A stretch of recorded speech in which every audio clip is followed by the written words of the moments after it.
여러분, 우리는 오늘까지 9번에 걸쳐서 예수님께서 가르쳐 주신 기도인 주기도문에 대해서 살펴보았는데, 오늘 우리가 새로운 기도의 내용을 살펴보기 전에 지금까지 살펴보아온 우리가 함께 은혜 받은 말씀들을 총정리한 후에 우리 주기도문의 마지막 기도문 함께 나누고 오늘 주기도문의 대단원의 막을 내리려고 합니다.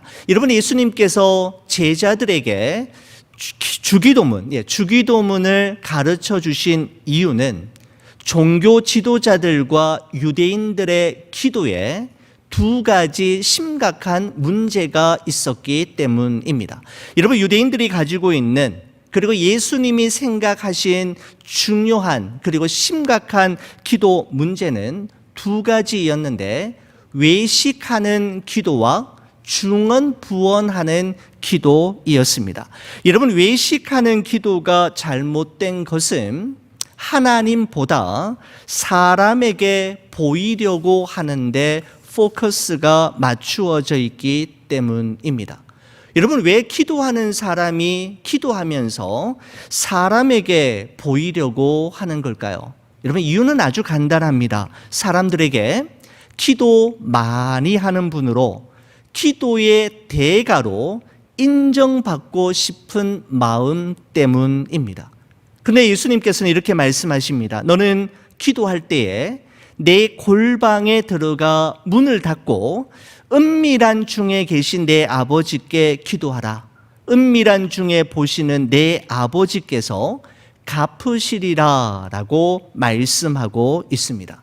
여러분, 또 하나의 심각한 문제는 무엇이었냐면 중언부언하는 기도이었습니다. 여러분, 중언부언하는 기도라는 것은 아무 의미 없는 기도를 아무 생각 없이 하는 기도로서 마치 주문을 외우듯 하는 기도를 이야기합니다. 여러분, 왜 기도하는 사람이 기도하면서 중언부언하는 것일까요? 여러분, 그것은 동서고금을 막론하고 기도하는 사람들의 마음속에는 치성이면 감천이다라고 하는 생각이 스며들어 있기 때문입니다. 오래 기도하고 기도를 많이 해서 기도의 분량이 차야 나의 기도에 응답이 올 것이라고 생각하고 있기 때문입니다. 여러분, 이런 생각에 대해서 예수님께서는 이렇게 말씀하셨습니다. 그러므로 그들을 본받지 말라. 구하기 전에 너희에게 있어야 할 것을 하나님 너희 아버지께서 아시느니라 라고 말씀하셨습니다. 여러분, 이처럼 예수님께서는 제자들에게 유대인처럼 외식하며 기도하거나 이방인들처럼 중언부언하면서 그렇게 기도하지 말고 너희는 이렇게 기도하라 라고 말씀하시면서 바로 제자들과 또 이 마태복음 묵상하는 오늘날 이 땅 위에 하나님의 백성들에게 주기도문을 우리에게 남겨주셨던 것입니다. 주기도문의 전체 구조는 기도의 시작이 있고, 또한 하나님의 뜻을 구하는 기도, 우리의 필요를 구하는 기도, 마지막 기도, 이렇게 네 부분으로 구성되어 있습니다. 시작하는 기도는 이런 기도였지 않습니까? 하늘에 계신 우리 아버지여입니다. 여러분, 이 기도는 우리가 누구에게 기도하는지, 즉 기도의 대상이 누구인지를 우리에게 분명하게 말씀하고 있는 것입니다. 여러분, 우리는 하늘에 계신 하나님께 기도하는 사람들인데, 기도하는 우리와 우리의 기도를 받으시는 분, 바로 하나님과의 관계가 어떤 관계인가 하면 아버지와 자녀와의 관계임을 기억하고 기도를 시작하라라는 의미입니다. 여러분, 이런 기도와 함께 예수님의 뜻을, 하나님의 뜻을 구하는 기도가 세 가지였는데, 그 첫 번째는 이것이었지 않습니까? 이름이 거룩히 여김을 받으시오며입니다. 여러분, 이 기도는 나의 이름, 나의 영광이 아닌 오직 하나님의 이름이 높임을 받으시고 나의 삶을 통하여 하나님이 영광 받으시기를 위해 기도할 것을 말씀하신 것입니다. 여러분, 두 번째는 나라가 임하시오며입니다. 여러분, 이 기도는 하나님의 나라, 즉 하나님의 다스림과 통치하심이 오늘 이곳에 그리고 지금 나의 삶 가운데 임하기를 위해 기도하라는 아주 중요한 기도의 제목입니다. 여러분, 세 번째는 뜻이 하늘에서 이루어진 것 같이 땅에서도 이루어지이다입니다. 여러분, 이 기도는 우리의 일평생의 삶이 하나님의 뜻을 이루며 하나님의 뜻대로 살아가는 삶이 되기를 위해 기도하는 것이며, 하나님의 나라와 의를 이 땅 위에 실현하고 구현하는 주님의 도구로 또한 통로가 되기를 위해 기도하라라고 하는 의미가 이 기도 속에 담겨져 있습니다. 자, 한번 보십시오. 하나님의 뜻을 구하는 기도는 세 가지였습니다. 하나님의 이름, 하나님의 나라, 그리고 하나님의 뜻을 위해 기도하라, 이렇게 말씀하신 후에 곧 이어서 우리의 필요를 구하는 기도 세 가지를 우리에게 말씀하셨습니다. 그 첫 번째는 오늘 우리에게 일용할 양식을 주시옵고라는 기도였습니다. 이 기도는 우리가 이 세상을 살아감에 있어서 필요한 모든 것은 하나님이 주시는 것이며 하나님으로부터 온 것임을 인정하고 하나님께서 이 모든 것을 허락해 주시기를 위해 기도하라라고 하는 예수님의 가르침의 뜻이 담겨져 있습니다. 두 번째는 우리가 우리에게 죄 지은 자를 사하여 준 것 같이 우리 죄를 사하여 주시옵고라는 기도입니다. 이 기도는 죄 용서를 위한 기도인데, 우리는 끊임없이 죄를 짓고 죄의 영향력에서 벗어날 수 없는 연약한 존재이기 때문에 하나님의 죄 용서의 은총을 우리에게, 우리 가정에게, 우리 삶, 우리의 공동체에게 허락해 주시기를 위한 기도뿐만 아니라 내가 받은 용서의 사랑과 은혜를 다른 사람에게로 끊임없이 흘려보내는 용서의 사람, 축복의 통로가 되기를 위해 기도하는 그런 내용이 담겨져 있다 말씀드릴 수 있습니다. 세 번째는 이런 기도였죠. 우리를 시험에 들게 하지 마시옵고 다만 악에서 구하시옵소서입니다. 여러분, 이 기도는 하나님으로부터 죄 용서받은 이후에 또다시 죄를 짓고 넘어진 그곳에서 또다시 넘어지는 실수를 반복하지 않기를 위해 하나님의 도우심을 구하는 기도입니다. 예수님께서는 시험을 받지 않도록 기도하라고 하신 것이 아니라 시험에 들지 않기를 위해 기도하라고 하셨습니다. 여러분, 이 말씀은 우리가 이 세상을 살아가면서 시험을 꼭 받지만, 시험을 받지 않을 수는 없지만 그 시험으로 인해 하나님을 떠나거나 하나님으로부터 멀어지지 않기를 위해 기도하라라는 의미입니다. 바로 이 세 가지가 우리의 필요를 구하는 기도인데, 일용할 양식, 죄 용서, 시험과 악에서부터 구해달라라고 하는 기도가 바로 이 세 가지 속에 포함이 되어 있는 것입니다. 자, 한번 보십시오. 이처럼 예수님께서는 제자들에게 기도를 가르치실 때 기도를 얼마나 오랫동안 해야 하는지, 그리고 기도를 얼마나 많이 하면 좋은지 기도의 분량에 대해서 말씀하시거나 주여 주여 주여 주여 삼창을 세게 하면서 부르짖으면서 기도해야 하는지, 아니면 조용히 묵상하며 기도해야 하는지 기도의 방법에 대해서 말씀하시지 않고, 다만 예수님은 이것을 위해서 기도하라 하셨습니다. 무엇을 위해 기도해야 하는지에 대해서만 말씀해 주셨습니다.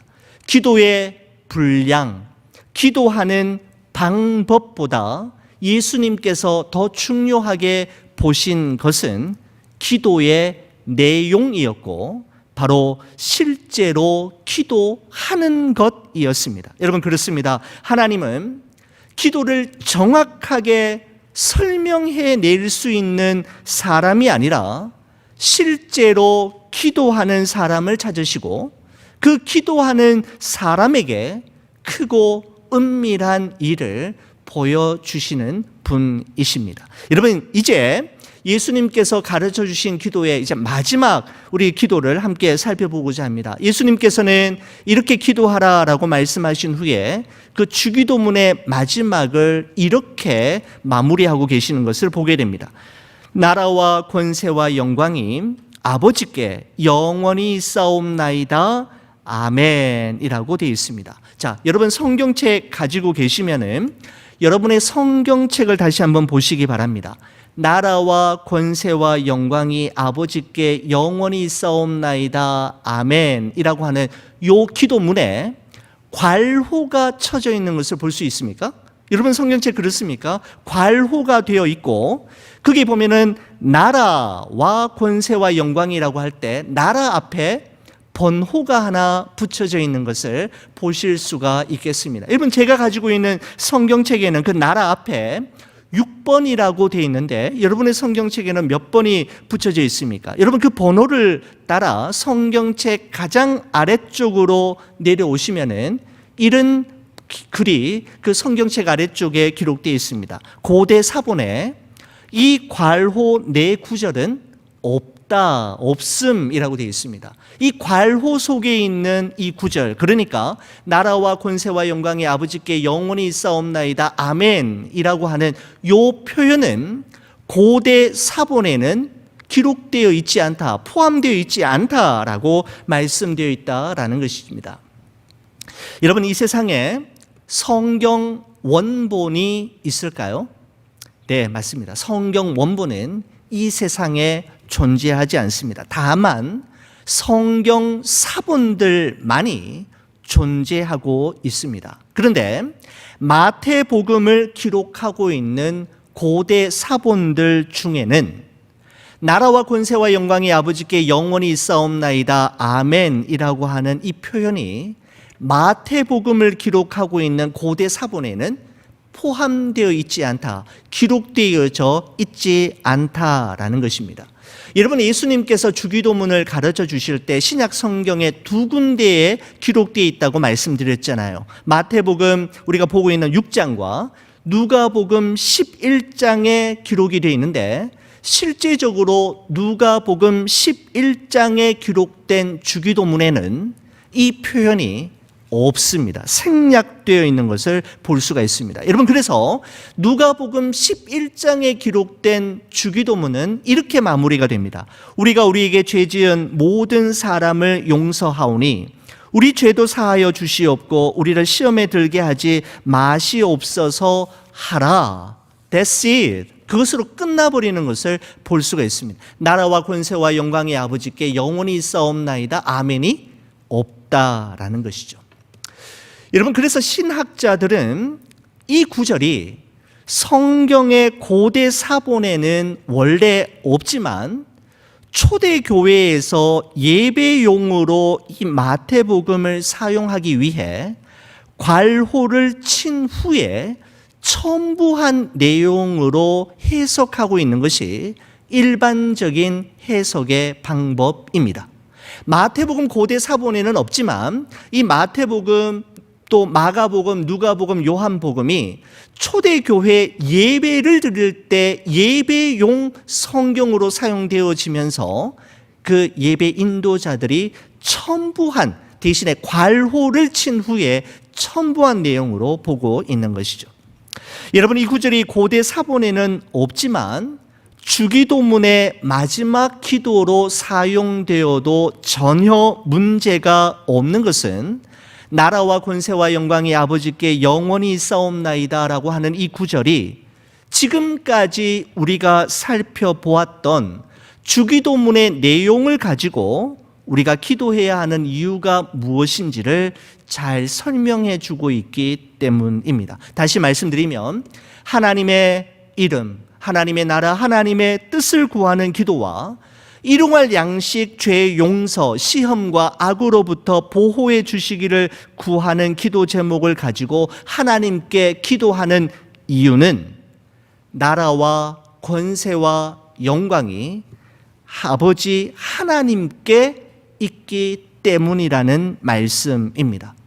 여러분, 이 말씀은 다시 말씀드리면 결국 우리가 기도하지만 우리의 기도에 대해서 응답하시는 분은 오직 한 분 하나님이시며 기도 응답의 방법과 기도 응답의 시간과 기도 응답이 이루어지는 장소는 오직 하나님의 의지, 하나님의 손에 달려 있음을 이 구절이 우리에게 말씀해 주고 있기 때문에 이 구절이 포함되어도 별 문제가 없는 것으로 성경학자들은 해석하고 있다라는 말씀입니다. 사랑하는 우리 좋은 비전 교회 성도 여러분, 여러분은 정말 하나님만이 우리 인생의 유일한 해답이시며 우리의 모든 기도에 응답해 주시는 좋으신 아버지이심을 믿으시는지요?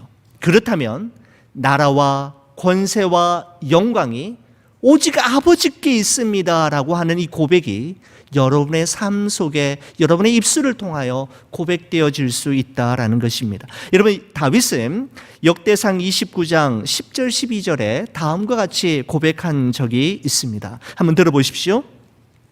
다윗이 온 회중 앞에서 여호와를 송축하여 이르되 우리 조상 이스라엘의 하나님 여호와여, 주는 영원부터 영원까지 송축을 받으시옵소서. 여호와여, 위대하심과 권능과 영광과 승리와 위엄이 다 주께 속하였사오니 천지에 있는 모든 것이 다 주의 것이로소이다. 여호와여, 주권도 주께 속하였사오니 주는 높으사 만물의 머리이심이니이다.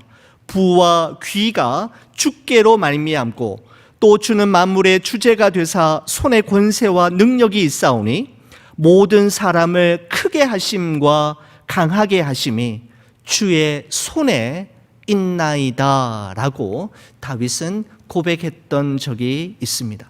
이런 파란만장한 삶을 살아왔던 다윗은 자신이 살아온 삶과 걸어온 길을 되돌아보면서 놀라운 사실을 발견할 수 있었는데, 그것은 위대하심과 권능과 영광과 승리와 위엄이 다 주께 속하였으며 주님의 것이며 모든 사람을 크게 하시기도 하시고 작게 하시기도 하시며 강하게도 하시고 약하게도 하심이 다 주의 손에 달려 있다라는 사실이었습니다. 여러분, 이와 같이 주기도문의 마지막 문장이 나라와 권세와 영광이 아버지께 영원히 있사옵나이다 라고 한 것은 지금까지 예수님께서 가르쳐 주신 모든 기도들은 오직 하나님만이 이루어 주실 수 있고 하나님의 손에 달려 있으며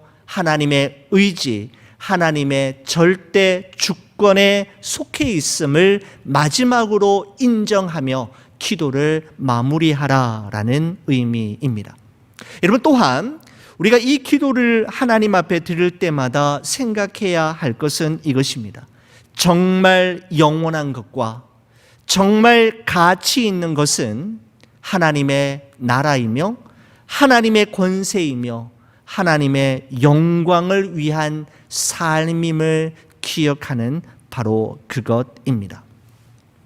여러분, 여자의 일생이라고 하는 책으로 유명한 프랑스의 소설가 모파상이라고 하는 작가가 있습니다. 이 모파상이 지은 단편 소설 중에 목걸이라고 하는 우리 단편 소설이 있습니다. 여러분, 소설의 주인공으로 등장하는 마틸드라고 하는 여인은 정말 예쁘고 매력적인 여인이었지만 착하고 성실하게 살지만 돈을 많이 벌지 못하는 남편으로 인해 늘 넉넉지 못한 생활을 하는 것이 불만스러워하는 그런 여인이었습니다. 그러다 어느 날 남편이 무도회에 참석할 수 있는 초대장을 하나 퇴근하면서 가지고 오는데, 그 무도회 초대장을 이 여인이 보는 순간 자신의 아름다움과 매력을 과시할 수 있는 절호의 기회라고 생각하게 됩니다. 여러분, 그래서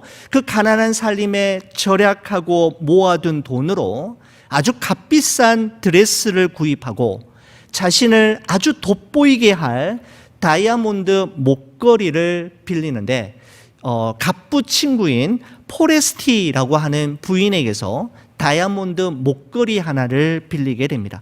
오랜만에 참석했던 무도회, 이 여인이 너무너무 참석해 보고 싶었던, 부러웠던 무도회는 그야말로 환상적이었습니다. 그 무도회에서 가장 돋보인 여인은 바로 이 마틸드라고 하는 여인이었는데, 아름답고 매력적이고 사교성이 좋았으며 춤과 모든 면에 있어서 빠질 것이 없는 완벽한 여인이었고, 이 마틸드는 귀족 부인들과 함께 호화로운 음식을 먹으며 그들과 함께 담소를 나누는 것이 과연 내 격에 맞는 일이다 생각하며 흡족하게 이 무도회를 잘 마쳤습니다. 그리고 유쾌하게 시간을 마친 후에 집에 돌아온 후에 거울을 바라보는 순간 깜짝 놀라게 됩니다. 거울 앞에 서는 순간 자신의 목에 걸려 있어야 했던 다이아몬드, 그 귀한 다이아몬드 비싼 목걸이가 없어진 것을 발견하게 된 것입니다. 아무리 찾아보아도 없고, 아무리 뒤져보고 무도회장을 다시 찾아가 보았지만 찾을 수 없었던 이 마틸드는 자기 남편과 함께 그 똑같은 고가의 다이아몬드 목걸이를 새로 구입한 후에 그 목걸이를 그 부인, 갑부 부인인 포레스티 부인에게 되돌려주고 그 목걸이를 갚기 위해, 사기 위해 빌린 돈을 갚기 시작하는데, 무려 10년 동안 먹지도 자지도 못하면서 막노동을 하면서 그야말로 그 돈을 갚아대기 시작합니다. 그 10년의 세월이 흐르면서 마틸드의 몸은 망가질 대로 망가졌고, 그녀의 아름다움은 그 어느 곳에서도 찾아볼 수 없게 되었습니다. 드디어 빚을 다 갚게 되었던 어느 날, 지나가는 길에 이 마틸드는 그 다이아몬드 목걸이의 주인이었던 친구 포레스티 부인을 만나게 되었고, 이 부인이 그동안 10년 동안 볼 수 없었던 이 마틸드에게 도대체 어떻게 된 거냐고 안부를 물었는 중에, 그는 지난 10년 동안 자신이 감당해야만 했던 그 엄청난 일들에 대해서 사실대로 이야기를 하게 되는 것입니다. 여러분, 이와 같은 사실을 알게 된, 전혀 그동안 몰랐던 이 포레스티라고 하는 이 갑부 부인이 마지막으로 마틸드 여인에게 하는 말로 이 모파상의 목걸이가 끝이 나는데 이런 말입니다. 가여운 마틸드, 그 목걸이는 가짜였어 라는 말이었습니다. 그 목걸이는 가짜였어.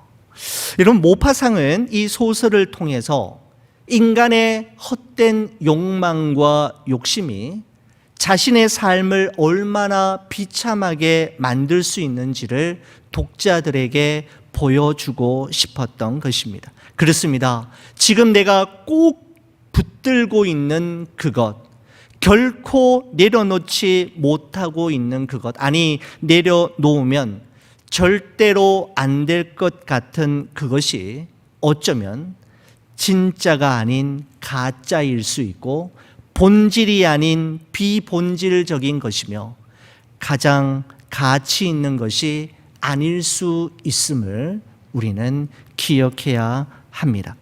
여러분, 에콰도르의 식인종인 이 아쿠아 부족에게 복음 전하다가 순교했던, 그 창에 찔려 순교했던 여러분 짐 엘리엇이 남긴 그 유명한 말을 우리는 기억하고 있지 않습니까? 그의 일기장에서 발견된 글은 이런 것입니다. 영원한 것을 얻기 위해 영원하지 않은 것을 버리는 자는 어리석은 자가 아니다라는 말이었습니다. 여러분, 영원한 것이 무엇일까요?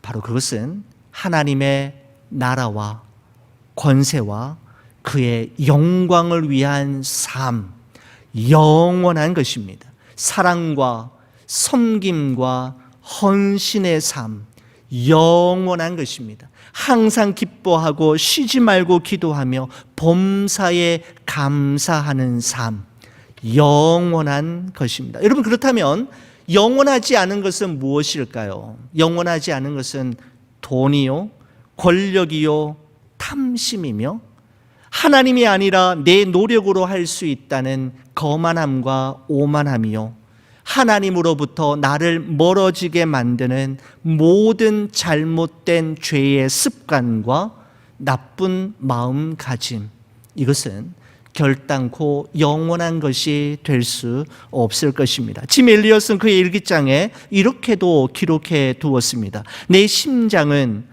앞으로 얼마나 더 뛸 수 있을까? 그 짧은 시간이 지나고 나면 곧 보이지 않는 것이 중요해지는 진짜 세계가 찾아올 것이다 라고 그는 이야기하고 있습니다. 보이지 않는 것이 중요해지는 진짜 세계가 찾아올 것이다. 여러분, 요한일서 2장 17절은 우리에게 이렇게 말씀합니다. 이 세상도 그 정욕도 지나가되 오직 하나님의 뜻을 행하는 자는 영원히 거하느니라. 사랑하는 우리 교우 여러분, 지나가는 것, 사라져 버리는 것이 아닌 영원한 것, 영원한 가치, 즉 하나님의 나라와 권세와 영광을 위해 살아가는 여러분과 저의 남은 여생이 되기를 우리 주의 이름으로 간절히 축원을 드립니다. 여러분, 예수님께서 가르쳐 주신 주기도문의 마지막 단어는 아멘입니다. 여러분, 이 아멘이라는 말은 히브리어입니다. 히브리어인데 진실합니다라고 하는 의미를 가지고 있습니다. 여러분, 예수님께서 말씀하실 때 내가 진실로 진실로 내게 이르노니라고 할 때 그 진실로가 히브리어로 아멘, 아멘이라고 말씀드릴 수 있습니다. 여러분, 예수님께서 가르쳐 주신 기도, 주기도문의 마지막을 아멘으로 끝내는 데에는 두 가지 의미가 있다고 저는 생각합니다. 그 첫 번째 의미는 이것입니다. 예수님께서 우리에게 기도를 가르쳐 주신 것처럼 이제부터 나도 예수님처럼 기도하겠습니다 라는 의미를 가지고 있습니다. 여러분, 앞서 말씀드린 대로 기도가 무엇인지, 기도는 어떻게 해야 하는지, 기도 응답의 비법은 무엇인지를 정확하게 설명할 수 있는 것보다 더 중요한 것은 실제로 기도하는 것입니다. 기도의 무릎을 꿇는 것을 하나님은 기뻐하시고 그러한 사람을 찾고 계시는 것이죠. 아멘에는 이와 같은 뜻이 있다는 겁니다. 두 번째 의미는 이것입니다. 주기도문을 다 한 후에 아멘이라고 말하는 것은 지금까지 내가 하나님 앞에 올려드린 이 기도는 진실한 기도입니다. 그냥 한 번 드려본 기도, 한 번 해보는 말이 아니라 나의 진실함과 진정성이 담긴 기도이며 나는 기도한 대로 살고 나의 기도를 나의 삶으로 증명하며 살겠습니다 라고 하는 의지의 표현이 바로 이 아멘 속에 담겨져 있는 것입니다. 여러분, 그렇습니다. 주기도문을 배우기 이전의 삶과 이후의 삶, 아멘 이전의 삶과 아멘 이후의 삶에는 반드시 변화가 있어야 합니다. 바로 그것이 주기도문을 배운 여러분과 저의 삶으로 드러나야 하는 것입니다. 주님의 기도는 끝났지만 기도한 대로 살아가는 삶은 이제부터 시작이라는 사실을 여러분과 저는 반드시 기억해야 합니다. 여러분, 저는 우리 이제 주기도문을 마치면서 우리 수요 예배를 마칠 때마다 제가 이제 그동안에는 축도를 이렇게 했었는데 주기도문으로 마치려고 합니다. 제가 여러분에게 예수님께서 말씀하셨습니다. 너희는 이렇게 기도하라 라고 하면 여러분들께서는 하늘에 계신 우리 아버지여 이름이 거룩히 여김을 받으시오며 라며 주기도문 하심으로 우리가 예배를 그렇게 드렸으면 좋겠습니다. 주님께서 가르쳐 주신 기도가 여러분과 저의 기도의 제목이 되기를 소원하며 주님의 기도를 우리의 삶으로 해석하고 번역하며 주님의 기도를 우리의 삶으로 살아내는 우리 좋은 비전교회, 우리 주기도문을 함께 나누신 우리 성도님들의 가정이 되시기를 우리 주의 이름으로 간절히 축원을 드립니다. 기도하시겠습니다.